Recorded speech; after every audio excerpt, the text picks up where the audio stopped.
Hello दोस्तों, हम लोग पढ़ रहे थे data communication and computer networks, जिसमें हमने स्टार्ट की थी अपनी थर्ड यूनिट जिसका नाम था नेटवर्क स्विचिंग टेक्निक्स। सो ठीक है, आज हम स्टार्ट कर रहे हैं अपना उसका थर्ड पार्ट जिसमें हम पढ़ रहे हैं data link control. So data link control क्या होता है? Data link control refers to the method and the protocols. क्या होता है डेटा लिंक कंट्रोल की? वो मेथड्स, वो protocols used in the data link layer to ensure the reliable communication between the two directly connected nodes over physical link. ठीक है, कि जो डेटा लिंक लेयर है ना, जो कम्युनिकेशन हो रहा है ना, जैसे हमने यहाँ पे पढ़ा था कि नेटवर्क लेयर और फिजिकल लेयर के बीच में होती है डेटा लिंक लेयर। सो इनके बीच में जो कम्युनिकेशन हो रहा है, वो जो डेटा लिंक लेयर से जो चीज़ें फिजिकल लेयर के पास होके जा रही है वो रिलेबल हो। ठीक है, तो वो चीज़ का काम होता है डेटा लिंक लेयर का। सो उसी में आज हम पढ़ रहे हैं कि डेटा लिंक जो वो कम्युनिकेशन हो रहा है वो एक कंट्रोल वे में हो। ठीक है, सो ensure that the reliable communication between two directly connected nodes our a physical link. ठीक है, सो इसमें अपने सबसे पहला है फ्रेमिंग, कि जो अपने डेटा वगैरह हम ट्रांसमिट कर रहे हैं वो एज ए फ्रेम्स करें। ठीक है, कंटिन्यूस ना करके एज ए फ्रेम्स की छोटे छोटे डेटा के यूनिट्स बना के फिर एक जगह से दूसरी जगह डेटा को ट्रांसमिट करना, हो गया फ्रेमिंग।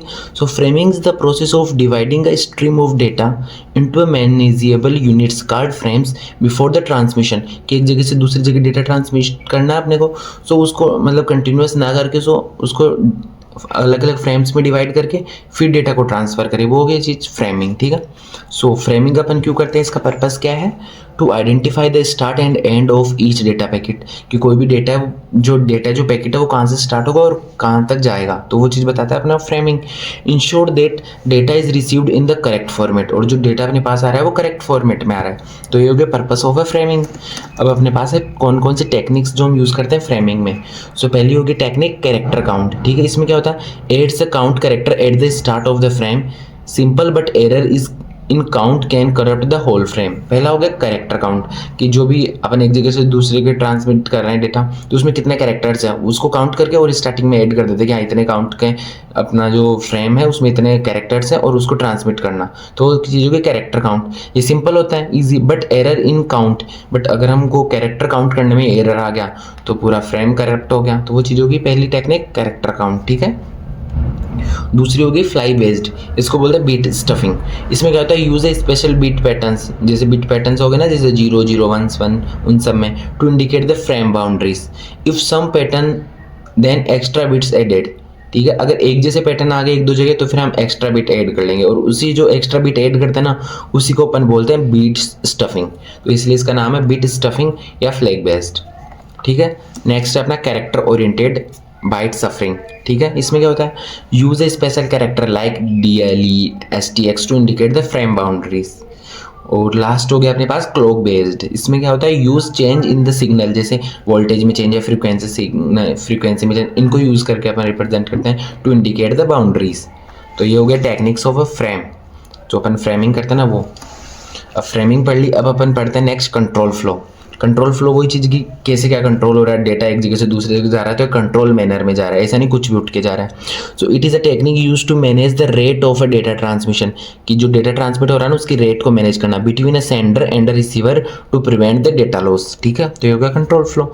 इसके पर्पस क्या है? To avoid the overloading the receivers, कि एक मतलब एक जगह से अपने पास बहुत सारे पैकेट्स आ रहे हैं, रिसीवर के पास इतना स्पेस ही नहीं, मेमोरी नहीं, तो वो चीज़ वो ना हो कि मेमोरी बढ़ जाए, रिसीवर ओवरलोड हो जाए, मतलब रिसीव ही ना कर सके। ठीक है, तो उसी को कि कौन से टाइम पे कौन सा डेटा जाएगा, ठीक है, वो चीज़ को काम होता है कंट्रोल फ्लो या फ्लो कंट्रोल का। ठीक है, सो ensure the smooth and efficient data transfer. क्या काम करता है? कि जो डेटा ट्रांसफर हो रहा है वो स्मूथ और एफिशिएंट हो। अब इसके अपने पास दो टेक्निक्स हैं। ठीक है, एक तो होगी स्टॉप एंड वेट, एक होता है sliding window protocol. Stop and wait में क्या होता है? सेंडर सेंड वन फ्रेम की पहले एक फ्रेम सेंड करेगा, then wait for the acknowledgement before sending the next. ठीक है, इसको हम आगे डिटेल्स में पढ़ेंगे। तो ये होगा स्टेप एंड वेट की पहले एक भेजेगा और जैसे यूजर जो रिसीवर बोलेगा ना हाँ मेरे पास एक आ गया, फिर वो सेकंड भेजेगा, तो ये होगा स्टॉप एंड वेट। और आगे है स्लाइडिंग विंडो प्रोटोकॉल। इसमें क्या होता है? Sender can send multiple frames before needing AC K, means बिना किसी एक्नॉलेजमेंट के वो बहुत सारी फ्रेम्स भेज देगा एक साथ। इसमें तो क्या होता है? 1 by 1 भेजेगा, इसमें बहुत सारे एक साथ भेज देगा, और फिर जहाँ पे भी करप्ट वगैरह हुआ, डेटा लॉस हुआ, फिर उसको वापस हम सेंडर को बोलेंगे, फिर वो वापस भेज देगा। ठीक है, so they window size determine how many frames can be set at once. अब इसके दो टाइप्स है, go back and selective repeat specific. तो इसमें क्या होता है, गो बैक में retransmit from the first lost frame, कि जो फर्स्ट लॉस्ट फ्रेम था ना उससे वापस रीट्रांसमिट होता है पूरे डेटा का, ये हम आगे डिटेल में पढ़ रहे हैं। और सेलेक्टिव रिपीट में होता है ओनली रीट्रांसमिट द स्पेसिफिक, जो स्पेसिफिक डेटा लॉस हुआ ना सिर्फ वही रीट्रांसमिट होगा। तो ये हम इनको वापस डिटेल्स में पढ़ रहे हैं। तो एरर रिकवरी प्रोटोकॉल क्या होगा कि कुछ एरर आ गया तो उसको रिकवरी करने के लिए, so during the transmission of a data bits में गेट करप्ट, बिट्स करप्ट हो सकते हैं due to the noise interface और hardware issue.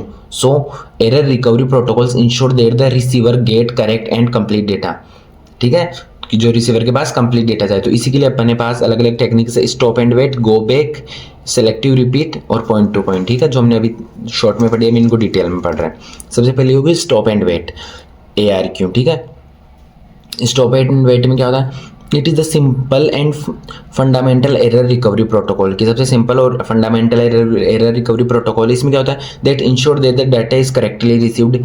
So in this method the sender send one frame, sender क्या है, एक फ्रेम सेंड करेगा at a time and wait for the acknowledgement. Means जैसे ये सेंडर है, इसने एक चीज़ सेंड की और फिर जो रिसीवर के लिए वेट करेगा कि हाँ उसके पास एक चीज़ आ गई, तब फिर वो उसको बोलेगा हाँ आ गई, फिर वो सेकंड चीज़ बोलेगा, फिर उसने बोलेगा हाँ मेरे पास सेकंड चीज़ आ गई, फिर वो वापस बोलेगा कि हाँ उसके पास चली गई, फिर वापस, ठीक है। तो वो चीज़ होगी ये स्टॉप एंड वेट में, जो सबसे सिंपल होता है। इसमें क्या होता है कि sender send one frame at a time, कि एक टाइम पे एक ही फ्रेम सेंड करेगा, and wait for the acknowledgement, means कि जो रिसीवर बोले कि हाँ मेरे पास एक डेटा आ गया from the receiver before sending the next frame, ठीक है। सो इसका वर्किंग क्या होता है, सबसे पहले क्या होता है, sender send a data frame, पहले सेंडर एक डेटा को सेंड करेगा and wait for the acknowledgement, means फिर एक्नॉलेजमेंट के लिए वेट करेगा कि हाँ यूजर के पास वो डेटा गया या नहीं गया। जैसे फॉर करेक्ट डेटा गया तो एक्नॉलेजमेंट सेंड होगा, और अगर डेटा करप्ट हो गया, एरर आ गया, तो फिर वो नेगेटिव एक्नॉलेजमेंट सेंड करेगा, ठीक है। फिर रिसीवर क्या करेगा, रिसीव चेक द एरर्स, पहले चेक एरर करेगा, इफ द एरर फ्री है तो सेंड द एक्नॉलेजमेंट, तो एक्नॉलेजमेंट भेज देगा कि हाँ डेटा आ गया। अगर एरर आ गया तो इग्नोर करेगा या फिर उसको नेगेटिव एक्नॉलेजमेंट सेंड करेगा, और अगर नेगेटिव एक्नॉलेजमेंट आ गया तो सेंडर क्या करेगा, उस डेटा को वापस ट्रांसमिट करेगा, ठीक है। इस अपन इसमें एग्जाम्पल से आपको समझ में आएगा। सेंडर क्या है, कुछ कोई भी डेटा सेंड किया, उसके पास डेटा आ गया कि हाँ मेरे पास डेटा मिल गया, तो एक्नॉलेजमेंट सेट करेगा कि हाँ उसके पास डेटा गया, फिर वो सेकंड डेटा ट्रांसमिट करेगा हाँ उसके पास आ गया, फिर थर्ड, और अगर उसके पास डेटा नहीं आया तो फिर वो नेगेटिव एक्नॉलेजमेंट सेट करेगा, तो फिर वापस उस डेटा को वापस ट्रांसफर करेगा। पर इसमें क्या होता है, 1 by 1 होता है, ठीक है, एक टाइम पे एक ही फ्रेम। जैसे ये 0 है, डेटा 0 गया, हाँ गया, तो उसने एक्नॉलेजमेंट दे दी, फिर डेटा 1 गया तो उसने एक्नॉलेजमेंट दे दी, जब एक्नॉलेजमेंट आ गई तब वो सेकंड, अगर ये नहीं जाता तो वो नेगेटिव एक्नॉलेजमेंट दे देता, ठीक है। तो ये चीज़ होगा स्टॉप एंड वेट। इसके एडवांटेज है सिंपल टू इम्प्लीमेंट एंड रिलिएबल है। इसका एक डिसएडवांटेज है कि लेस एफिशिएंसी, कि एक टाइम पे सिर्फ एक ही फ्रेम अपन सेंड कर सक रहे हैं, तो ये चीज़ हो गया इसका डिसएडवांटेज। तो इसी के डिसएडवांटेज को आगे गो एंड बैक ने मीन्स सॉल्व किया। सो गो एंड बैक में क्या होता है कि इसमें एफिशिएंसी कम थी कि एक टाइम पे एक ही भेज सकते हैं, बट इसमें एक टाइम पे अपन एक से ज़्यादा फ्रेम्स भेज सकते हैं। So several frames are sent before receiving acknowledgement, ठीक है, कि एक साथ जैसे इसमें 0 जा रहा था फिर 1, तो हम एक साथ बहुत सारे भेज सकते हैं। It is more efficient version of the stop and wait, जो स्टॉप एंड वेट पढ़ा था इसका एफिशिएंट वर्जन है, ठीक है। सो व्हेन एरर ऑकर, जब भी कोई एरर होगा, the sender must go back and retransmit the erroneous frame, कि जब भी कोई हमने एक साथ बहुत सारा फ्रेम भेजा, उसमें जब भी कुछ मतलब एरर वगैरह है तो उसको वापस रीट्रांसमिट करेगा, वापस भेजेगा, तो इसीलिए इसका नाम है गो बैक, ठीक है। So sender must go back, वापस जाएगा सेंडर के पास and retransmit the erroneous frame and all subsequent frames, ठीक है। सो इसकी वर्किंग क्या हो गई, आगे एग्जांपल से अच्छे से समझ आएगा। वैसे कि सेंडर सेंड द फ्रेम्स, कि सेंडर ने फ्रेम सेंड किए 0 1 2 3, उसमें तो क्या था, पहले 0 जा रहा था, फिर पहले 0 फिर 1 फिर 2 अलग अलग जा रहा था, इसमें हम एक साथ अलग अलग फ्रेम्स भेज दिए 0 1 2 3, ठीक है। रिसीवर ने रिसीव किया frame 0 and 1, but frame 2 is lost, जो सेकंड नंबर का फ्रेम था ना वो लॉस्ट हो गया, ठीक है। सो रिसीवर क्या करेगा, receiver send the acknowledgement for frame 1, कि 0 के लिए भेज दिया, 1 के लिए भेज दिया, लास्ट करेक्ट फ्रेम, जो लास्ट करेक्ट कौन सा था, 0 सही था 1 सही था, तो इसके लिए इसने एक्नॉलेजमेंट भेज दिया, बट आगे के लिए नहीं भेजा, ठीक है। So sender receive the acknowledgement 1, तो उसको रियलाइज हो गया खुद को कि frame 2 and 3 need to be retransmit, की 2 और 3 को अपने को वापस भेजना पड़ेगा, ठीक है। So sender goes back to the frame 2, वापस 2 को भेजेगा एंड रीट्रांसमिट 2 and 3, ठीक है। सो ये चीज़ होती है इसमें गो एंड बैक में। सो इसका एडवांटेज क्या है, बेटर एफिशिएंसी होगी and good for the reliable communication. Example हो गया अपने पास कि ये सेंडर है, ये रिसीवर है, हमने 0 1 2 3 4 सारे भेज दिए, ठीक है। तो हमने फ्रेम 0 1 2 3 4 सब भेज दी। अब उसके पास 1 चली गई, 2 चली गई, ठीक है। तो उस एक्नॉलेजमेंट 0 भी सही आ गया, एक्नॉलेजमेंट 1 आ गया, बट सेकंड के लिए क्या हो गया, नेगेटिव एक्नॉलेजमेंट आ गया। तो फिर 1 और 2 तो चली गई, अब 0 और 1 तो चली गई, अब 2 3 4 वापस ट्रांसमिट करनी पड़ेगी। तो फिर ये वापस ट्रांसमिट करेंगे, जैसे वापस से अब ये तो डिस्कार्ड हो गई 2 3 4, क्योंकि ये गई नहीं थी ना पहले, तो ये 2 ही गई। तो अब वापस से 2 3 और 4, तो ये हो गया गो एंड बैक। बट इसका भी एक डिसएडवांटेज था क्या, कि जैसे 2 पे करप्ट हुआ तो 2 के बाद की जितनी थी ना सारी अपने को वापस भेजनी पड़ रही है। ऐसा नहीं हो कि सिर्फ 2 पे करप्ट हुआ तो 2 को ही भेजे, बाकी तो वहीं स्टोर हो जाए। तो उस चीज़ को सोल्व किया है नेक्स्ट अपनी सेलेक्टिव रिपीट में। इसमें क्या होता है कि एक जो कुछ सेलेक्टिव था ना, जो करप्ट हुआ था वही रिपीट होगा, बाकी पूरा रिपीट नहीं होगा। So it is advance error recovery protocol, it only retransmit the frames that are actually lost और करप्टेड, ठीक है। So it is more efficient than go back and ARQ, ठीक है, क्योंकि इसमें पूरे को वापस अपने को भेजना नहीं पड़ता, जैसे गो बैक के जैसे इसमें सिर्फ जो करप्ट हुआ ना उसी को वापस भेजना पड़ेगा, ठीक है। तो इसमें क्या होता है, सेंडर सेंड वही 0 1 2 3 उसने सेंड किया, रिसीवर ने रिसीव किया 0 एंड 1, बट जो एंड 3 भी रिसीव कर लिया, बट जो सेकंड था ना frame second is lost. So receiver send the acknowledgement 0, acknowledgement 1 and acknowledgement for 3, but receiver buffer from 3 out of the order. अब उसने 1 0 ले लिया, 1 ले लिया, 3 ले लिया, बट 2 कहाँ गया, तो वो आउट ऑफ ऑर्डर हो गया। सो सेंडर अपॉन टाइम आउट और नेक रीट्रांसमिट द ओनली फ्रेम 2, तो उसको वापस जो सेकंड फ्रेम है ना वही वापस रीट्रांसमिट करो, ठीक है।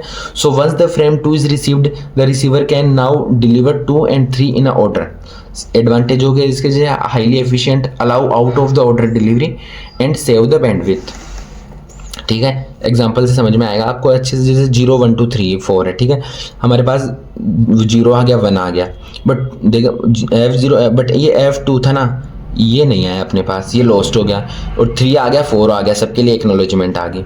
तो वहाँ पे क्या रहता है, एक बफर एरिया रहता है, वो क्या करता है, जैसे इसको रैंडमली स्टोर कर लिया, जैसे 0 1 3 4 को, बट ये एक ऑर्डर में नहीं है। अब अपने को पता है सेकंड वाला लॉस्ट था, तो अब वापस हम सेकंड वाले को सेंड करेंगे, तो फिर वापस automatically sorted in a buffer area. अब इस एरिया में जैसे हमने सेकंड वापस भेजा ना, क्योंकि इसमें क्या था, सेलेक्टिव जो चीज़ थी, जो करप्टिव थी, उसी को हम वापस भेज रहे हैं, पूरे को वापस नहीं भेज रहे। तो ये तो ऑर्डर में थे, बट ये दोनों फिर इन ऑर्डर में हो गए थे ना, तो वापस फिर इसको ऑर्डर में करके और सेंड कर देता, मीन्स अपने को आउटपुट दे देता है। तो वो चीज़ होगी सेलेक्टिव रिपीट। और लास्ट टॉपिक है इस यूनिट का, point to point protocol on internet, इसी को अपन बोलते हैं PPP, ठीक है। It is the most common protocol for point to point access. इसमें क्या होता है कि पॉइंट टू पॉइंट एक्सेस करने आए अपने को स्टेप बाय स्टेप, तो उसका मोस्ट कॉमन प्रोटोकॉल होता है point to point protocol on internet, ठीक है। जैसे एग्जाम्पल होगा, user want to access the server, की कोई सर्वर है उसको यूज़र एक्सेस करना चाह रहा है, तो वो किसके through, point to point protocol के थ्रू उसको एक्सेस कर सकता है, कि स्टेप बाय स्टेप, ठीक है। अब सर्विसेज प्रोवाइडेड बाय PPP कौन कौन सी हो गई, defines the format of a frames, define the link establishment process, define the data exchange process, data link frame, define the authentication process between the devices and define how network layer data are encapsulated. ये सारे हो गए services जो हम point to point protocol के through अपने को provide किए जाते हैं। सो इसी के साथ अपनी 3rd यूनिट कंप्लीट होती है। Thank you.